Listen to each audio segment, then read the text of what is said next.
আসসালামু আলাইকুম, স্বাগত জানাচ্ছি চ্যানেল আই সংবাদে। আমি বিদিতা রেজা। শুরুতে জানিয়ে দিচ্ছি ফ্রেশ প্রিমিয়াম টি সংবাদ শিরোনাম।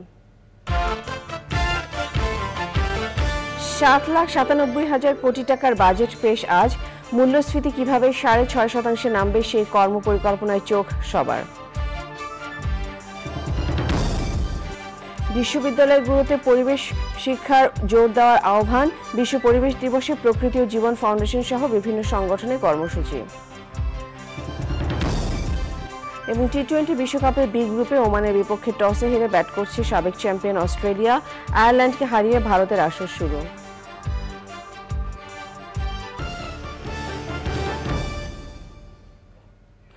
সংবাদ শিরোনামগুলো জানাচ্ছিলাম। এখনকার সংবাদ আয়োজন একই সঙ্গে চ্যানেলের ইউটিউব চ্যানেল এবং চ্যানেলের ওটিটি প্ল্যাটফর্ম স্ক্রিনে লাইভ স্ট্রিম হচ্ছে।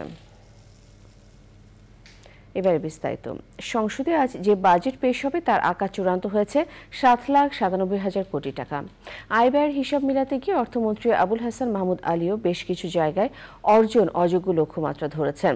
তবে মানুষের আগ্রহ থাকবে প্রায় 10% আশপাশে থাকা মূল্যস্ফীতিকে কোনো জাদু বলে তিনি 6.5% নামিয়ে আনবেন সেই কর্মপরিকল্পনার দিকে। একই সাথে খাদের কিনারায় চলে যাওয়া বিদেশি মুদ্রার রিজার্ভ, বুদ্ধিসহ দুর্বল হয়ে পড়া সামষ্টিক অর্থনীতি কিভাবে সবল করবেন সেদিকেও নজর থাকবে সবার। স্বাধীনতার পর প্রথম বাজেটটি ছিল জুলাই থেকে সেপ্টেম্বর 3 মাসের জন্য। মুক্তিযুদ্ধকালীন অপরিহার্য ব্যয় মেটাতে মুজিবনগর সরকার 8,62,48,204 টাকার বাজেট দিয়েছিল। এরপর 1972 সালের 30 জুন 1971-72 এবং 72-73 অর্থবছরের জন্য বাজেট পেশ করেন তাজউদ্দিন আহমেদ। তার বাজেট ছিল পুনর্বাসন এবং পুনর্গঠনধর্মী। টেকনোক্র্যাট হিসেবে 75-76 অর্থবছরে খন্দকার মোশতাক সরকারের অর্থমন্ত্রী হিসেবে বাজেট পেশ করেন এ.আর. মল্লিক। 1976 সালের 26 জুন 76-77 অর্থবছরের জন্য বাজেট পেশ করেন মেজর জেনারেল জিয়াউর রহমান। জাতীয় সংসদের বাইরে বাজেটটি উত্থাপিত হয় রেডিও টেলিভিশনের মাধ্যমে। পরে আরও 2টি বাজেট পেশ করেন তিনি। জেনারেল জিয়ার প্রথম বাজেটের আকার ছিল 1979 কোটি আর শেষ বাজেটটি ছিল 2499 কোটি টাকার। 1979 সালে 2রা জুন বাজেট পেশ করেন মির্জা নুরুল হুদা। আকার ছিল 3,317 কোটি টাকা। 1980 সালের 7 জুন প্রথমবারের মতো বাজেট পেশ করেন অন্যতম সফল অর্থমন্ত্রীদের তালিকায় থাকা সাইফুর রহমান। সব মিলে তিনি 12টি বাজেট পেশ করেন। সাইফুর রহমানের প্রথম বাজেটের আকার ছিল 4,108 কোটি টাকা আর তার 12তম বাজেটটির আকার ছিল 69,740 কোটি টাকা। এরশাদ সরকারের অর্থমন্ত্রী হিসেবে 1982 সালের 30 জুন প্রথম বাজেট পেশ করেন আবুল মাল আব্দুল মুহিত। তিনিও 12টি বাজেট পেশের অনন্য কৃতিত্বের অধিকারী। মুহিতের প্রথম বাজেটের আকার ছিল 4,737 কোটি টাকা। তবে আওয়ামী লীগ নেতৃত্বাধীন সরকারের অর্থমন্ত্রী হয়ে বড় বাজেট দেওয়ার সাহস দেখান আবুল মাল আব্দুল মুহিত। তার হাত ধরেই লাখ কোটি টাকার অঙ্ক অতিক্রম করে বাজেট। অর্থমন্ত্রী হয়ে 4টি বাজেট পেশ করেন এম সাইদুজ্জামান। 2বার বাজেট পেশ করেছেন অবসরপ্রাপ্ত মেজর জেনারেল আব্দুল মুনেম। 96 সালে আওয়ামী লীগ ক্ষমতায় আসার পর অর্থমন্ত্রী হন শাহ এ.এম.এস. কিবরিয়া। তত্ত্বাবধায়ক সরকারের উপদেষ্টা হিসেবে 2টি বাজেট দিয়েছিলেন ডক্টর এ.বি. মির্জা মোহাম্মদ আজিজুল ইসলাম। টানা 3য় মেয়াদে আওয়ামী লীগ সরকার গঠনের পর অর্থমন্ত্রী হন আ.হ.ম. মুস্তফা কামাল। চরম আর্থিক সংকটের ফলে বড় বাজেট দেওয়ার বিলাসিতা দেখান নাই অর্থমন্ত্রী। তারপরও আবুল হাসান মাহমুদ আলী 6.75% জিডিপি প্রবৃদ্ধি অর্জনের স্বপ্ন দেখিয়েছেন দেশবাসীকে। রিজভিন আওয়াজ, চ্যানেল আই, ঢাকা। দেশব্যাপী সচেতনতা বৃদ্ধিতে বিশ্ব পরিবেশ দিবসে রাজধানী সহ দেশের বিভিন্ন জেলায় কর্মসূচি করেছে প্রকৃতি ও জীবন ফাউন্ডেশন সহ পরিবেশের উন্নয়নে কাজ করা সংগঠনগুলো। আয়োজনে অংশ নিয়ে জাতীয় অর্থনৈতিক ও সামাজিক লক্ষ্য অর্জনে পরিবেশ বান্ধব উন্নয়নের বিকল্প নেই বলেছেন বিশিষ্টজনেরা। তারা বলছেন পরিবেশ রক্ষার আন্দোলনে তরুণদের সম্পৃক্ত করতে হবে। আলিমা রোজ রিপোর্ট।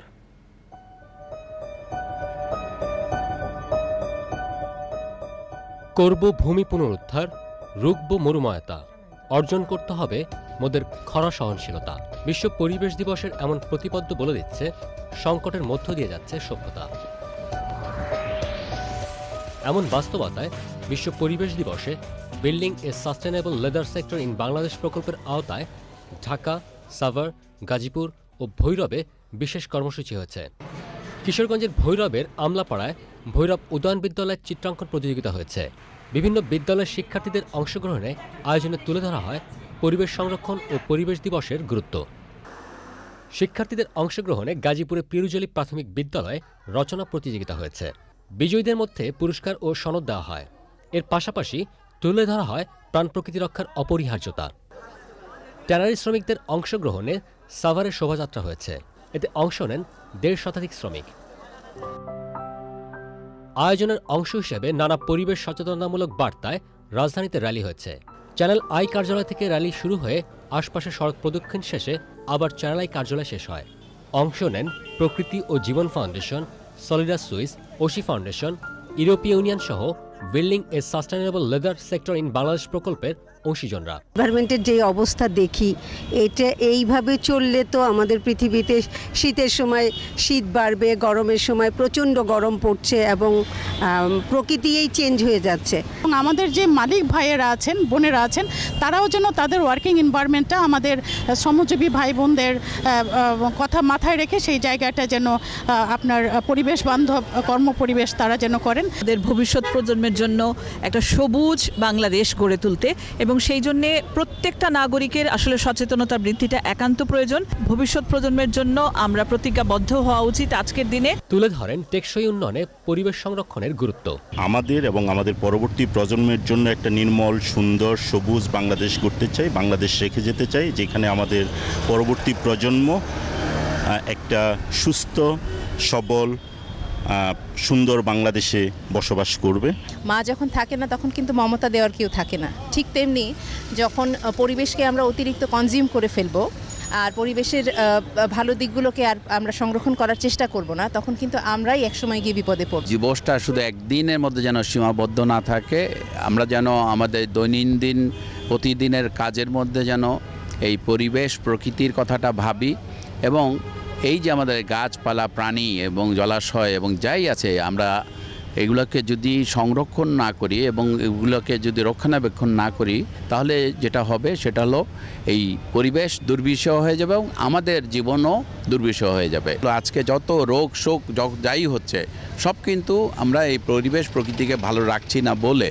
তো সুতরাং আমাদের নিজেদের জন্যই কিন্তু আমাদের কিন্তু সাবধান হতে হবে, সচেতন হতে হবে এবং এই সচেতনতার বার্তা ছড়িয়ে দিতে হবে সারা বাংলাদেশে। দূষণে কিন্তু আজকে বাংলাদেশ জর্জরিত।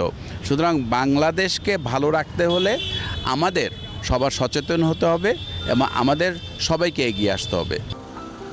শুধু পরিবেশই নয়, জলবায়ু পরিবর্তনের অভিঘাত মোকাবেলায় সবার সম্পৃক্ততার উপর জোর দেন তারা। আলিমাল রাজি, চ্যানেল আই, ঢাকা। দেশের সব বিশ্ববিদ্যালয়ে পরিবেশ শিক্ষায় আরও জোর দেওয়ার আহ্বান জানিয়েছেন বিশিষ্টজনেরা। পরিবেশ দিবস উপলক্ষে ব্র্যাক বিশ্ববিদ্যালয়ে সবুজ আগামী গড়তে তরুণদের সম্পৃক্ততা বিষয়ক 2 দিনের জাতীয় সিম্পোজিয়ামের উদ্বোধনীতে তারা বলেন, জলবায়ু পরিবর্তনের কারণে সবচেয়ে বেশি চ্যালেঞ্জের মুখোমুখি বাংলাদেশ। এই অবস্থা থেকে উত্তরণে তাই তরুণদেরকেই দায়িত্ব নিতে হবে। আলিমান রাজ রিপোর্ট। জলবায়ু পরিবর্তনের কারণে হুমকির মুখে পুরো সভ্যতা। প্রতিনিয়তই বাড়ছে প্রাকৃতিক নানা দুর্যোগ, বৃদ্ধি পাচ্ছে বৈশ্বিক তাপমাত্রা, ক্ষতিগ্রস্ত হচ্ছে প্রাণ প্রকৃতি। এমন বাস্তবতায় আগামী সবুজ পৃথিবী গড়তে তরুণদের আরও সম্পৃক্ততার বিষয়ে রাজধানী ব্র্যাক বিশ্ববিদ্যালয়ে 2 দিনের সিম্পোজিয়ামের উদ্বোধন।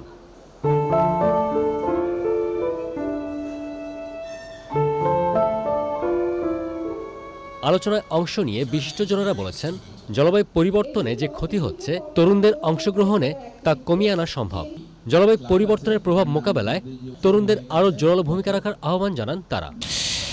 The environment itself is a sensitive ecosystem, and a greener future will require several ecosystems, including members like individuals, communities, businesses, governments, even universities. পরিবেশের ভারসাম্য রক্ষায় বেশি বেশি বৃক্ষরোপণে গুরুত্বারোপ করেছেন অতিথিরা। এই পৃথিবীতে যারা ক্ষমতাধর, যারা সিদ্ধান্তগুলি নেন, সিদ্ধান্তগুলি প্রয়োগ করেন, তারাই এই পৃথিবীটাকে ধ্বংসের দিকে নিয়ে যাওয়ার জন্য যথেষ্ট ভূমিকা পালন করছেন এবং এর সঙ্গে যুক্ত হয়েছে মুনাফার লোভ। আয়োজনে পরিবেশ বিষয়ক সচেতনতামূলক বিভিন্ন মডেলে তুলে ধরা হয় পরিবেশ সংরক্ষণ ও জলবায়ু অভিঘাত মোকাবেলায় করণীয়। ইউনিভার্সিটিতে যদি আমরা এই ধরনের প্রোগ্রাম রাখি এবং নানা ধরনের অ্যাক্টিভিটিস রাখি প্রকৃতি পরিবেশের ব্যাপারে, তাহলে কিন্তু যে কাজটি হবে সেটা হলো আমাদের যে স্টুডেন্টরা যারা খুবই আমি বলবো যে খুবই ইম্পর্টেন্ট ভূমিকা রাখতে পারে এই ধরনের কাজে, যারা ছাত্রছাত্রী এই ইউনিভার্সিটিতে আছেন, ব্র্যাকে আছেন অথবা অন্যান্য জায়গায় আছেন, যারা সবাইকে বলবো যে এই পরিবেশ প্রকৃতির জন্য কিন্তু এগিয়ে আসতে হবে ঠিক সেই ৭১-এর মতো।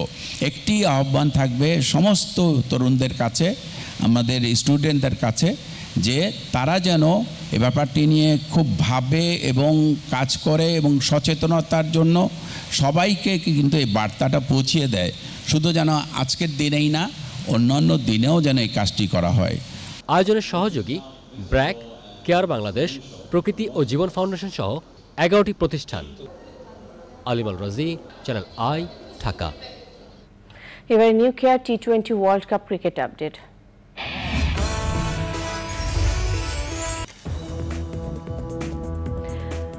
আবারও আমন্ত্রণ। কারিগরি ও বৃত্তিমূলক শিক্ষাকে জনপ্রিয় করার স্বার্থে ডিপ্লোমা ইঞ্জিনিয়ারদের বিএসসি পাস কোর্সের সমমান মর্যাদা প্রদান এবং পদোন্নতি সহ পেশাগত সমস্যা সমাধানে ৩ দফা দাবিতে রাজধানীতে বিক্ষোভ মিছিল করেছে institution of diploma engineers Bangladesh IDB. দুপুরে রাজধানী কাকরাইলে আইডিবি ভবনের সামনে থেকে মিছিল করে জাতীয় প্রেস ক্লাবে গিয়ে সমাবেশ করেন ডিপ্লোমা প্রকৌশলীরা। পরে দাবি বাস্তবায়নে শিক্ষামন্ত্রীর কাছে স্মারকলিপি দেন আইডিবি নেতারা। আইডিবি ঢাকা জেলা সভাপতি মির্জা গোলাম মোস্তফার সভাপতিত্বে সমাবেশে বক্তব্য রাখেন আইডিবি সভাপতি এ.কে.এম. হামিদ ও সাধারণ সম্পাদক শামসুর রহমান সহ অন্যরা। কৃষি সংবাদ।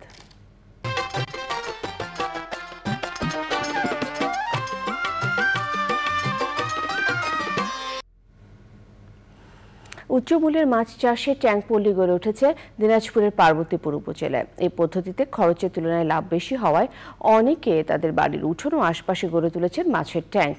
দিনাজপুর থেকে শাহ আলম শাহের পাঠানো তথ্য ভিডিওচিত্র সুদীপ্ত মাহমুদের রিপোর্ট। পার্বতীপুর উপজেলায় প্রায় প্রতিটি বাড়ির উঠোন ও আশপাশে ৪ থেকে ৪.৫ ফুট উচ্চতার গোলাকার বা লম্বাটে মাছের ট্যাঙ্ক চোখে পড়ে। ওই ট্যাঙ্কগুলোতে বিভিন্ন প্রজাতির মাছ চাষ করছেন মাছ চাষি ও বাড়ির গৃহস্থরা। ভবের বাজার, মনমতপুর, হয়বতপুর, জসাইমোড়, ইন্দ্রপুর, পুরাতন বাজার, থানামোড় সহ বেশ কিছু এলাকায় ট্যাঙ্ক পল্লীর সংখ্যা বেশি। ডিম কালেকশন করার 3 দিনের মধ্যে বাচ্চা ফ্রাই হয়ে যাবে। তারপরে আমরা এখানে 1 মাস রাখার পরে আমার পরবর্তী ট্যাঙ্ক আছে, পরবর্তী ট্যাঙ্কে আমরা শিফট করি। পুকুরে এই ট্যাঙ্কে মাছ চাষ করি আমরা অল্প পুঁজিয়ে আমরা লাভবান হতে পারবো। ছোট সংসারের জন্য খাওয়া যায়, বিক্রিও করা যায়, বেশ তাতে একটা লাভজনক। ট্যাঙ্কে তেলাপিয়া, শিং, মাগুর ও পাবদা মাছ চাষ হচ্ছে। গলদা চিংড়ি, গুলশা সহ রঙিন মাছও ট্যাঙ্কে চাষ করছেন অনেকে। আমরা অনেক অধিক ঘনত্বে আমরা পুকুর থেকে মানে ট্যাঙ্কিতে আমরা এটা হারভেস্ট করতেছি। তা আল্লাহর রহমতে আমরা অনেক 45 দিনে অনেক ভালো রেজাল্ট পাইছি। বছর শেষে আপনার 4-5 লাখ টাকা অনায়াসে থাকে যায় খরচ টরচ বাদ দিয়ে। পোনাটা ভালো কিনতে পারেন, মানে পোনাটা বাছাই করতে পারেন, এই গ্রেডের পোনা নিতে পারেন, তাহলে আপনার মাছের মর্টালিটি থাকবে না, মাছের গ্রোথ ভালো হবে। ট্যাঙ্কে মাছ চাষ করলে মাছের দ্রুত বৃদ্ধির সঙ্গে সঙ্গে গুণগত মানও বাড়ে। মাছের উৎপাদন হার পুকুর বা জলাশয়ের চেয়ে অনেক বেশি। ট্যাঙ্কে মাছ চাষে চাষিদের উদ্বুদ্ধ ও সহায়তা দিচ্ছে গ্রাম বিকাশ কেন্দ্র জীবিকে এবং পল্লীকর্ম সহায়ক foundation PKSF। Sudipta Mahmud, channel I. প্রকৃতি সংবাদ।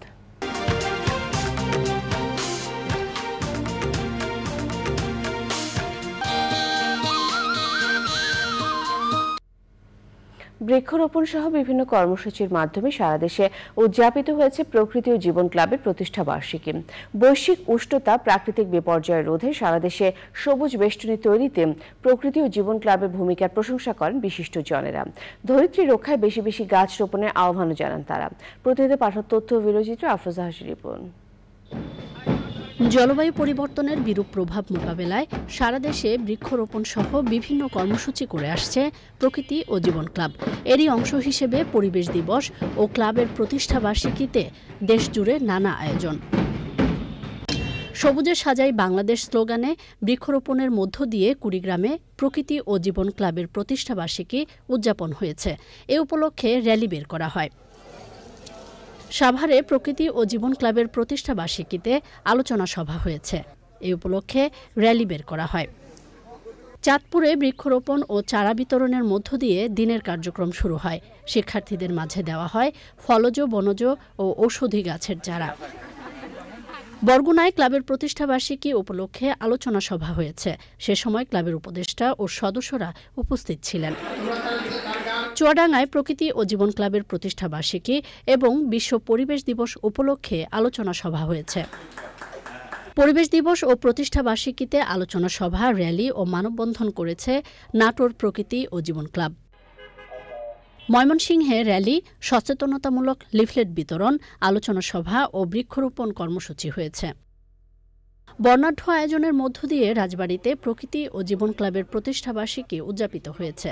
শেরেবাংলা বালিকা উচ্চ বিদ্যালয়ে আলোচনা সভা, বৃক্ষরোপণ ও গাছের চারা বিতরণ করা হয়। চাঁপাইনবাবগঞ্জে র্যালি ও সমাবেশ হয়েছে। সে সময় শহরে সবুজায়নে আগামী 1 মাস বৃক্ষরোপণের ঘোষণা দেওয়া হয়। পঞ্চগড়ে বিশ্ব পরিবেশ দিবস এবং প্রকৃতি ও জীবন ক্লাবের প্রতিষ্ঠাবার্ষিকীতে র্যালি ও আলোচনা সভা হয়েছে। এতে ক্লাবের সদস্যসহ বিশিষ্টজনরা অংশ নেন। আফরোজা হাসি, প্রকৃতি ও জীবন ডেস্ক, চ্যানেল আই। খেলার খবর।